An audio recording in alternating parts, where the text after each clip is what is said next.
you will believe what happens next. Imagine walking down the street, minding your business, only to find yourself face to face with a police officer who's already made up his mind about you. No questions. No explanations. Just cold, hard judgment based on nothing but skin color.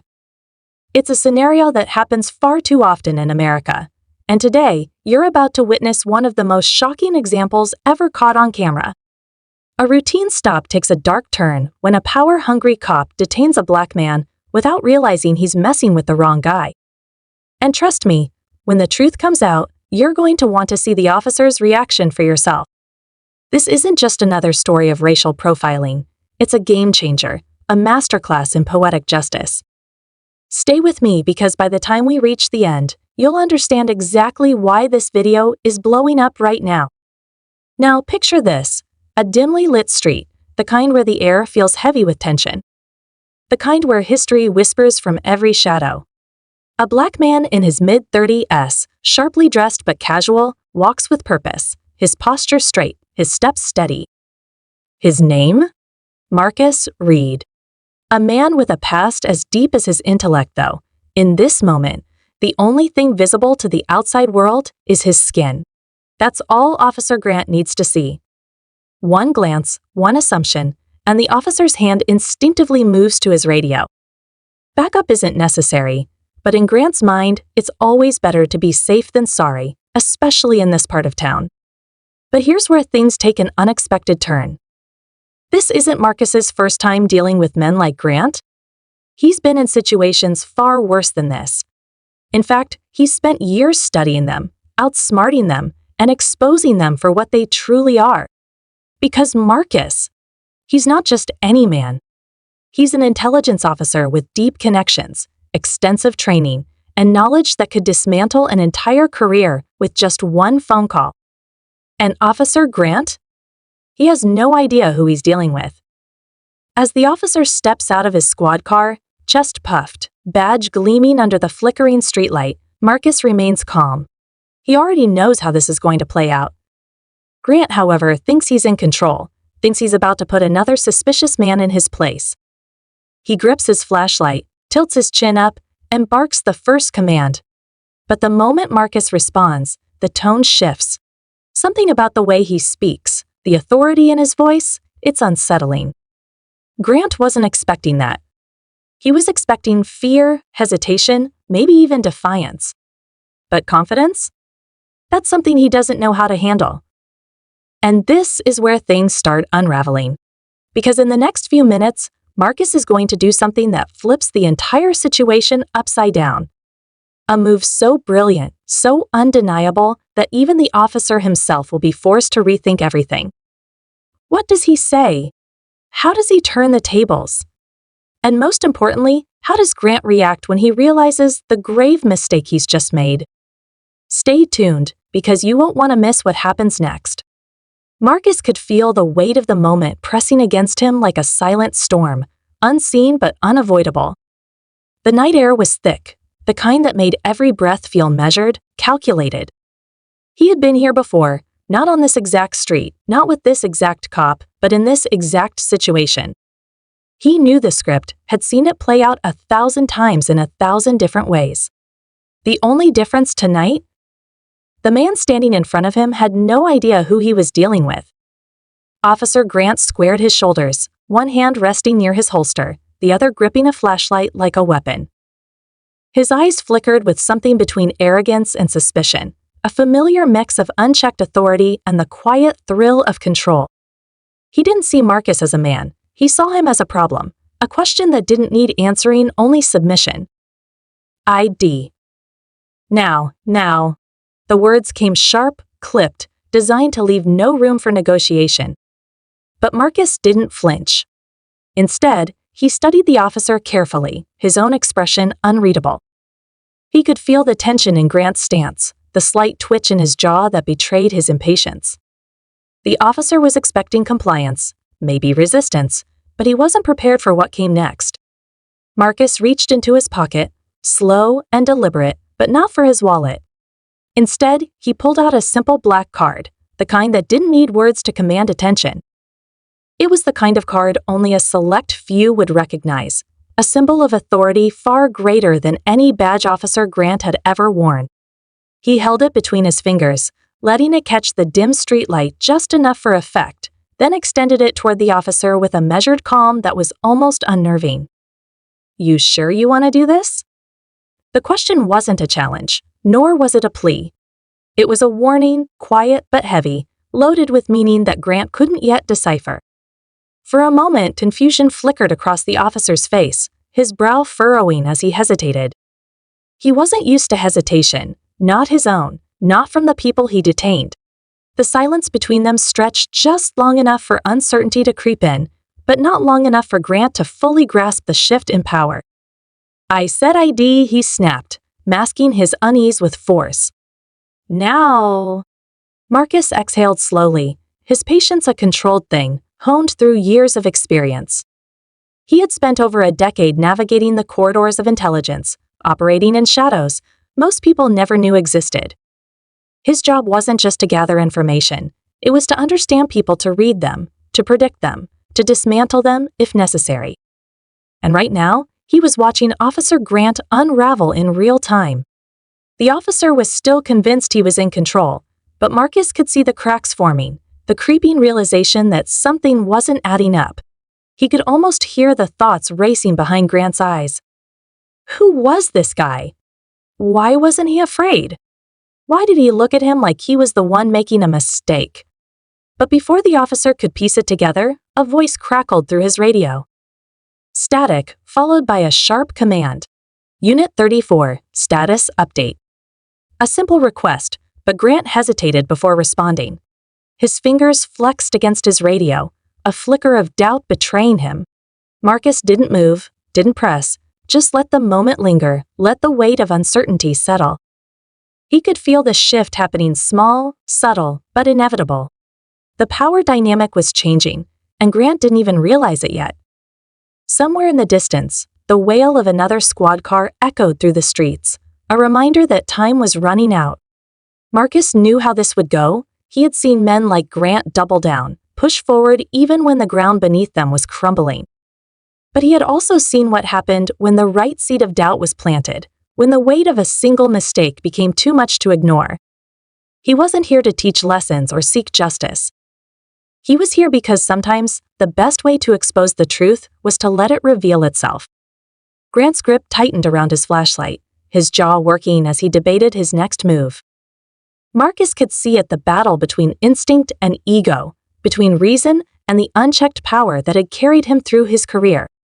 And then, just as the tension reached its peak, Grant took a single step forward. A move that could change everything. But before he could speak, before he could demand anything else, something shifted in the air, something neither of them expected. A car, sleek and unmarked, rolled up to the curb, its headlights cutting through the night like a silent declaration. Marcus didn't turn, didn't need to. He already knew who it was. The door opened, and out stepped a man whose presence alone commanded attention. Sharp suit, measured steps, an air of authority that made even the night feel still. Grant stiffened, his fingers twitching toward his belt, but he didn't reach for his weapon. Not yet. The newcomer glanced at Marcus, then at the officer, his gaze unreadable.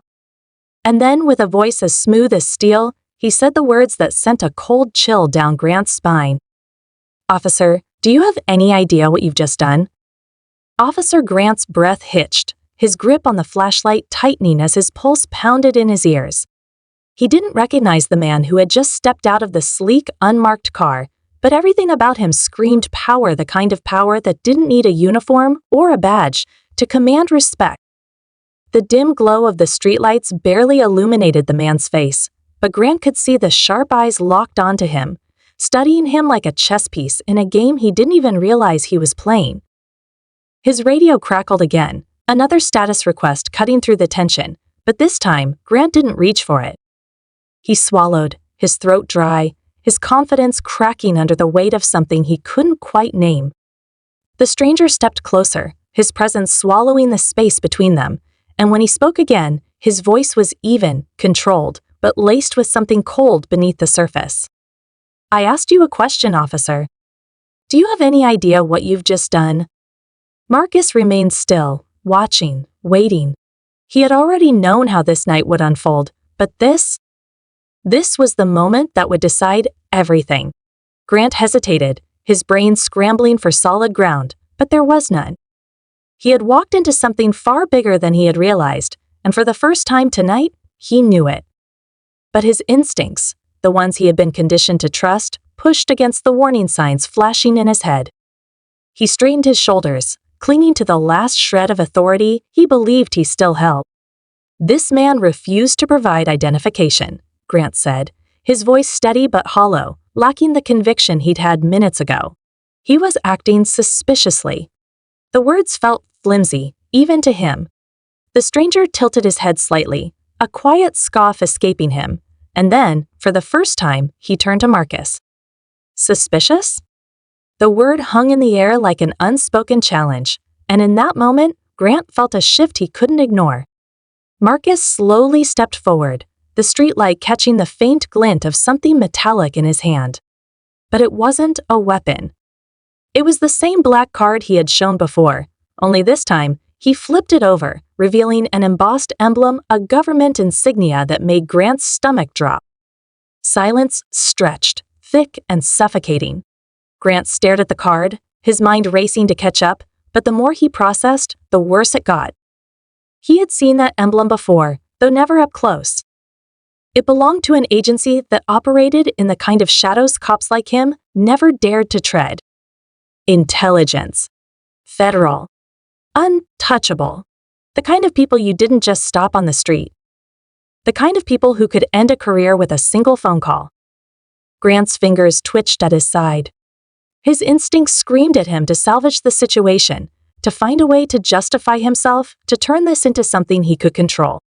But the more he tried to grasp at excuses, the more they slipped through his fingers like sand. He started, but the man in the suit cut him off with a single look. That's enough. The finality in those words sent a chill through Grant's spine. The stranger reached into his own pocket, pulled out a sleek black phone, and tapped the screen twice before lifting it to his ear. The conversation was short, clipped, full of codes and confirmations Grant couldn't decipher. But he didn't need to. He already knew what was happening. This wasn't going to be a simple internal affairs report. This wasn't going to be a slap on the wrist. This was something else, something far worse. And then, just as quickly as the call had started, it ended. The stranger slid his phone back into his pocket and turned his gaze back to Grant, his expression unreadable. "You've made a mistake," he said simply. "A costly one." The words landed like a punch to the gut, and for the first time, Grant felt something he hadn't in years: real fear.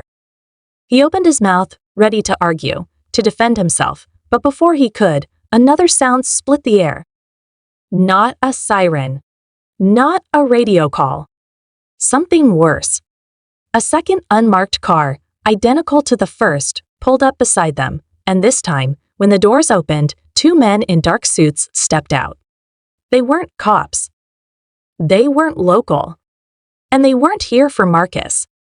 Their eyes landed on Grant, assessing, calculating, already making decisions before a single word was spoken. One of them reached into his jacket, and in that split second, Grant realized this wasn't about a simple traffic stop anymore. This wasn't just a misunderstanding. This was something far, far bigger. Marcus finally spoke, his voice calm but weighted with meaning. "You wanted to see my ID, Officer Grant. Well, now you have it." He let the words settle, let Grant feel the full weight of what he had just walked into. The officer's breath came shallow, his mind scrambling for a way out, but there was none. The suit stepped forward, and the last thing Grant saw before everything changed was the knowing look in Marcus's eyes, the look of a man who had just won a battle his opponent never even knew he was fighting. Officer Grant felt his entire body tense as the two men in suits closed the distance between them. His heart pounded in his chest, his thoughts spiraling into chaos as he realized the full gravity of what was happening. This wasn't just about a wrongful stop anymore. This wasn't about racial profiling or abusing authority under the cover of night. No, this was something much deeper, something far beyond his pay grade. His instincts screamed at him to move, to act, to find a way out, but there was no way out. He had walked into this trap blindly, and now the walls were closing in. The man who had stepped out of the unmarked car, the one who had made the cryptic phone call, tilted his head slightly, studying Grant with the detached curiosity of someone who had already decided his fate. There was no anger in his expression, no aggression, just quiet certainty. The kind that made Grant's stomach drop.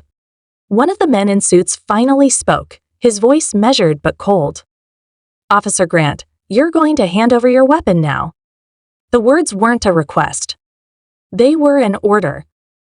For a split second, Grant hesitated, his fingers twitching near his holster, but then he saw the way Marcus was looking at him, calm, steady, completely unbothered.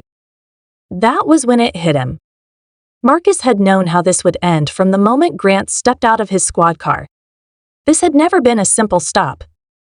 This had been a test, a setup, a carefully laid out plan that Grant had walked right into. His breath came sharp and uneven as he slowly unclipped his holster and pulled out his gun, gripping it by the barrel before extending it toward the man in the suit. A moment later, the cold press of steel cuffs snapped around his wrists. Silence hung in the air, thick and suffocating. Grant's mind raced, but there were no excuses left to give. He had thought he was the one in control tonight, but he had been nothing more than a pawn. And now, as the weight of the cuffs settled around his wrists, he realized he was about to pay the price. "You have no idea who I am," he finally muttered, desperation creeping into his voice. The man in the suit only gave a small, humorless smirk before responding. "No, Officer Grant. You have no idea who he is." His head tilted toward Marcus, whose expression remained unreadable. The officer swallowed hard, his pulse hammering in his ears as he finally dared to ask the question that had been clawing at the back of his mind since the moment he saw that black card. "Who are you?" Marcus took a step forward, just close enough that Grant could see the quiet fire in his eyes. "I'm the man they send when people like you go too far," he said simply. The words landed like a punch, final and devastating. Grant had spent years using his badge as a shield, bending the rules when it suited him, believing that the system would always protect him. But tonight, he had pushed the wrong person. And there was no coming back from that. The men in suits pulled him toward the second unmarked car, their grip firm but controlled. Grant didn't resist. He knew it was pointless. He knew that whatever was happening now, it was bigger than anything he could fight. As they shoved him into the back seat, his gaze flickered to Marcus one last time, searching for something, maybe mercy, maybe regret. But there was nothing. Just silence. And then the door slammed shut. Marcus let out a slow breath as the car pulled away, disappearing into the night. He could still feel the tension in the air, the remnants of a battle won without ever throwing a punch. The man who had arrived first, the one who had orchestrated this entire thing, turned to him and gave a slow nod. That went exactly as planned. Marcus didn't respond right away. His mind was still turning, still processing. Finally, he met the man's gaze and spoke. "I don't want him to just disappear," he said. "I want people to know what he did. What men like him do." The man in the suit smirked slightly. "Don't worry. This won't stay buried."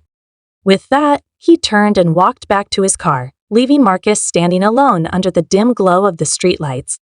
For the first time that night, he allowed himself a small, satisfied breath. Justice, real justice, was rare. But tonight, it had found its mark. He turned, hands in his pockets, and walked away, disappearing into the city as the echoes of the night swallowed him whole. And just like that, the hunter had become the hunted.